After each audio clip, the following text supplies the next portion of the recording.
Morning बच्चों, आज हम बीएससी फर्स्ट ईयर का एक न्यू लेक्चर स्टार्ट करने जा रहे हैं।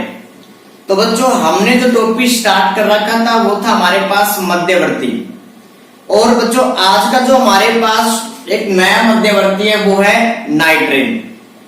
तो नाइट्रिन की अगर हम बात करें, जो नाइट्रिन मध्यवर्ती है उसमें नाइट्रोजन परमाणु के पास एक तो पाया जाता है सिग्मा बंध पाया जाता है और उसके पास दो पाए जाते हैं लोन पेयर। तो ये जो हमारे पास स्पीशीज है वो कहलाती है नाइट्रिन कहलाती है। यानी कि जो नाइट्रिन मध्यवर्ती है उसमें जो नाइट्रोजन उपस्थित है वो एक तो सिग्मा बॉन्डेड होता है, यानी कि एक सिग्मा बंध पाया जाता है और दो क्या पाए जाते हैं, इसमें लोन पेयर पाए जाते हैं। अब बच्चों हम बात करते हैं इसके गुण की बात करते हैं इसमें। तो सबसे पहले हम बात करते हैं इसमें कि जो नाइट्रोजन है वो इलेक्ट्रॉन न्यून यौगिक होता है या इलेक्ट्रॉन रिच यौगिक होता है। तो सबसे पहले यहाँ पे कि हमारे पास एक इसमें सिंगल बॉन्ड में कितने इलेक्ट्रॉन, 2 इलेक्ट्रॉन और 2 4 और 2 6, यानी कि जो हमारे पास नाइट्रिन है उसमें टोटल इलेक्ट्रॉन पाए जाते हैं 6 इलेक्ट्रॉन, जिसमें से 2 इलेक्ट्रॉन पाए जाते हैं बॉन्डेड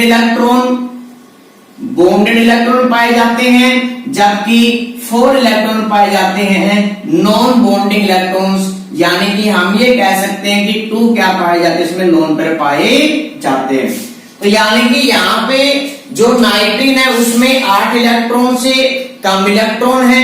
तो ये जो हमारे पास नाइट्रिन है ये क्या हमारे पास इसमें एक इलेक्ट्रॉन न्यून स्पीशीज होती है।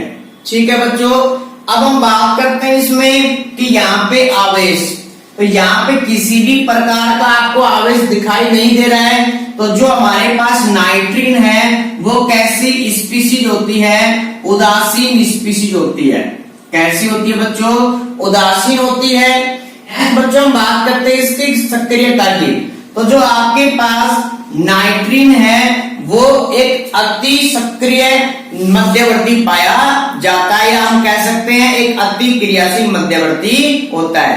तो ये हमारे पास है बच्चों नाइट्रिन के कैरेक्टरिस्टिक्स। इसमें नेक्स्ट बच्चों हम बात करते हैं इसमें जो नाइट्रिन है उसके और भी नाम होते हैं।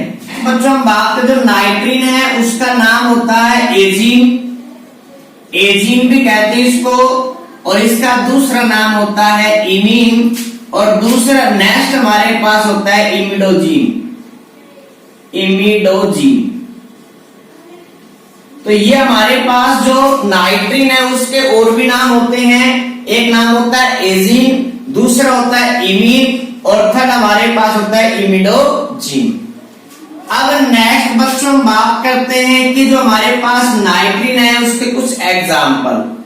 तो फर्स्ट एग्जाम्पल हमारे पास में CH3 और N के पास कितने लोन पेयर, 2 लोन पेयर। तो CH3 का नाम क्या होता है बच्चों, मेथिल। क्या नाम होता है, मेथिल। और ये क्या हमारे पास नाइट्रिन, तो इसका पूरा नाम क्या हो गया, मेथिल नाइट्रिन। इसी प्रकार हमारे पास RC+O, जो ये RC+O है इस ग्रुप का नाम होता है एसिल ग्रुप। क्या नाम होता है, एसिल ग्रुप। अगर हमने जोड़ दिया यहाँ पे नाइट्रिन तो इसका नाम क्या हो गया, एसिल नाइट्रिन नाम हो गया।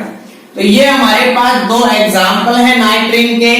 फर्स्ट हमारे पास है मेथिल नाइट्रिन, नेक्स्ट हमारे पास है एसिल नाइट्रिन। इसमें ये जो हमारे पास का R है यहाँ पे कितने भी कार्बन परमाणु हो सकते हैं। अगर आपने CH3 जोड़ा तो भी क्या कहलाएगा, इसमें एसिल नाइट्रिन कहलाता है। इसके बाद बच्चों हम बात करते हैं कि जो हमारे पास नाइट्रिन है उसके निर्माण की विधियां। तो फर्स्ट हमारे पास इसमें कि जो नाइट्रिन है उसका तापीय अपघटन द्वारा। तो इसके लिए जो बच्चों हमारे पास अभिकारक होता है वो है हमारे पास में RC+O N double bond nitrogen, double bond nitrogen. इस नाइट्रोजन पे हमारे पास नेगेटिव चार्ज और इस पे हमारे पास है पॉजिटिव चार्ज। ये जो हमारे पास N3 है ये कहलाता है एजाइड। क्या कहलाता है? एजाइड कहलाता है। और ये हमारे पास क्या है? एसिल। तो जो हमारे पास अभिकारक है उसका नाम क्या होगा यहाँ पे? Acyl azide, acyl azide. जब हम इसको क्या करते हैं? हिट करते हैं तो यहाँ पे देखो हमारे पास जो ये नाइट्रोजन है इसके ये इलेक्ट्रॉन यहाँ पे नीचे की तरफ आएंगे, जिसके फलस्वरूप इसमें क्या बनेगा? Triple bond. अब यहां से हमारे पास ये नाइट्रोजन के इलेक्ट्रॉन, ये पाई बंद के इलेक्ट्रॉन इस नाइट्रोजन पे जाएंगे तो यहाँ पे क्या जाएगा? माइनस का। तो यहाँ पे जब माइनस का जाएगा तो इसके पास पहले से दो लोन पेयर, एक लोन पेयर तो था इसमें, एक हमारे पास पाई बंद के ये क्या इलेक्ट्रॉन गए। जब पाई बंद के इलेक्ट्रॉन गए तो इसके पास कितने लोन पेयर हो गए? दो। अब इस नाइट्रोजन पे चार्ज क्या है? प्लस। तो ये अपने आप को स्टेबल करने के लिए सिग्मा बंद के इलेक्ट्रॉनों को अपनी तरफ क्या कर लेता है? आकर्षित, जिसके फलस्वरूप हमें जो प्रोडक्ट मिलता है वो RC डबल बॉन्ड और N। तो ये हमारे पास फिर से क्या बन गया? हमारे पास में एसिल एजाइड, एसिल नाइट्रीन बन गया, एसिल नाइट्रीन बन गया। ठीक है। यहां से बच्चों जो हमारे पास N2 है इसमें, यानी कि इसी के साथ कौन सी गैस बाहर निकलती है? इसमें नाइट्रोजन गैस। तो यहां से हमारे पास फर्स्ट है ताप अपघटन द्वारा। तो जो हमारे पास एसिल एजाइड, एजाइड किसके लिए यूज करते हैं? N3 के लिए। तो जब एसिल एजाइड को हम हीट करते हैं तो यहां से एक नाइट्रोजन गैस है वो बाहर निकल जाती है और प्लस में हमें क्या मिलता है? एसिल नाइट्रेट उत्पाद प्राप्त होता है। इसी के साथ बच्चों जो हमारे पास सेकंड रिएक्शन है वो है हाफमान ब्रोमाइड अभिक्रिया।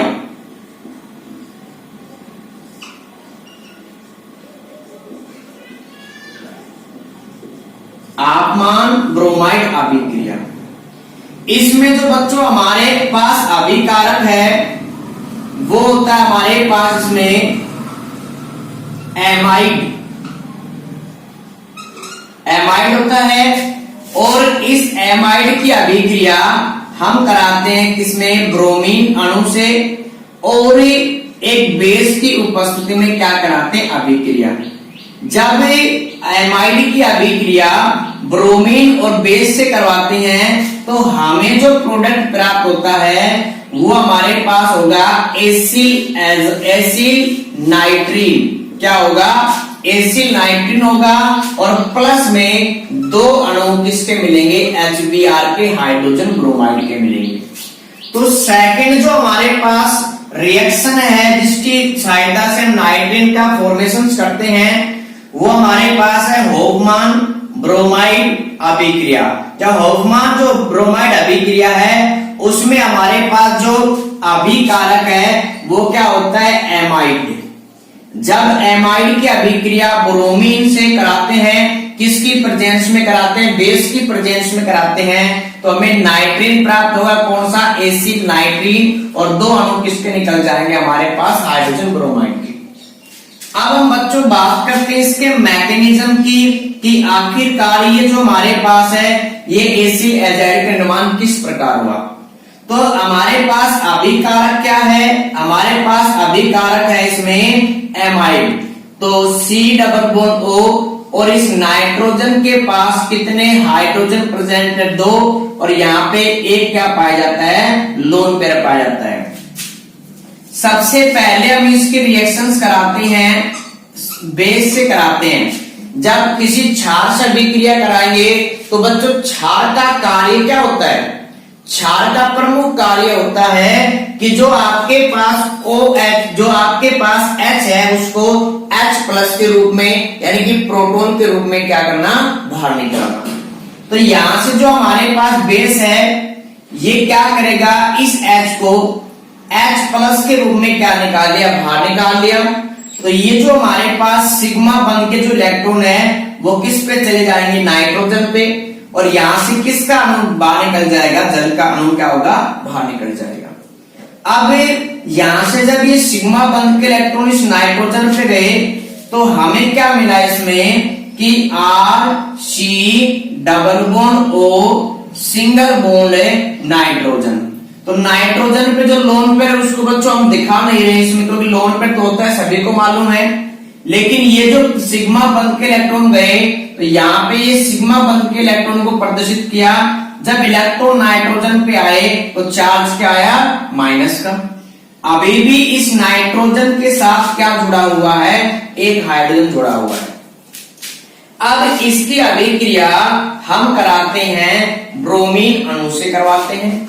वैसे हमारे पास जो ब्रोमीन है दोनों की विद्युत ऋणता समान है, तो दोनों में किस प्रकार का विखंडन होना चाहिए, समान विखंडन होना चाहिए। लेकिन जब ये ब्रोमीन अणु इसके पास जाता है तो यहाँ पे माइनस का चिन्ह है, इसकी वजह से इन दोनों में किस प्रकार का विखंडन होगा, विषमांश विखंडन होगा, जिसकी वजह से जो जिस ब्रोमीन पर इलेक्ट्रॉन गए वहां पे चार्ज आएगा माइनस का और दूसरे ब्रोमीन पे चार्ज क्या आएगा, प्लस का। अब ये जो हमारे पास ब्रोमीन है ये क्या करेगा, इस नाइट्रोजन से क्या करेगा, संयोग, क्योंकि इस पे चार्ज है प्लस का, इस पे चार्ज है माइनस का, तो दोनों में अट्रैक्शन होगा, जिसकी वजह से क्या बन जाएगा बच्चों, यहाँ पे बंध बन जाएगा। फिर हमें क्या मिला इसमें, RC डबल बॉन्ड O। अब नाइट्रोजन के पास एक तो क्या था, हाइड्रोजन था, इसमें हाइड्रोजन, इसमें ये रहा हमारे पास, एक क्या जुड़ गया, ब्रोमीन जुड़ गया। अब यहाँ पे जो हमारे पास माइनस का चार्ज था वो गायब हो गया, क्योंकि इन्होंने क्या बना लिया, बंद बना लिया। अब बच्चों इसकी अभिक्रिया हम फिर से करवाते हैं, किससे करवाएंगे, बेस से। तो बेस का काम क्या होता है बच्चों, H+ को क्या करना, बाहर निकालना। तो ये जो हमारे पास फिर से सिग्मा बंध के इलेक्ट्रॉन है, ये चले हमारे पास सिग्मा बंध के इलेक्ट्रॉन है वो चले जाएंगे नाइट्रोजन। तो यहां से हमें क्या मिलेगा बच्चों, इसमें RC डबल बॉन्ड और नाइट्रोजन। अब नाइट्रोजन के पास फिर से क्या आ गया, एक लोन पेयर आ गया इसमें, और चार्ज क्या है इसमें, माइनस का। अब नेक्स्ट हमारे पास है ये ब्रोमीन। अब ये जो ब्रोमीन है इस स्टेप में ये ब्रोमीन अपने इलेक्ट्रॉन लेके क्या चला जाएगा, Br माइनस के रूप में क्या होगा, बाहर निकल जाता है। जब यहां से इलेक्ट्रॉन गए इसमें तो चार्ज आएगा क्या, प्लस का। ये प्लस और माइनस क्या हो जाएंगे, एक दूसरे को न्यूट्रल कर देंगे। तो हमारे पास क्या बना, देखो प्रोडक्ट में RC double bond O। Nitrogen है, इस नाइट्रोजन के पास तो एक तो हमारे पास ये वाले इलेक्ट्रॉन है इसमें सिग्मा के, तो ये हमारे पास एक लोन पर ये रहा, और नाइट्रोजन के पास एक लोन पर खुद का होता है, यहाँ पे हमारे पास एक लोन पर ये रहा। तो यहां से हमें क्या प्रोडक्ट मिला बच्चों, एसिल नाइट्रीन। क्या मिला, एसिल नाइट्रीन। तो ये हमारे पास नेक्स्ट प्रोसेस में तो हम पढ़ रहे थे बच्चे नाइट्रन, जो नाइट्रीन है उसका निर्माण एक तो तापीय अपघटन के द्वारा करते हैं इसमें, और दूसरा हमारे पास है आपमान ब्रोमाइड अभिक्रिया के द्वारा करते हैं। नेक्स्ट बच्चों हमारे पास में थर्ड रिएक्शंस में प्रकाशीय अभिक्रिया या प्रकाशीय अपघटन द्वारा।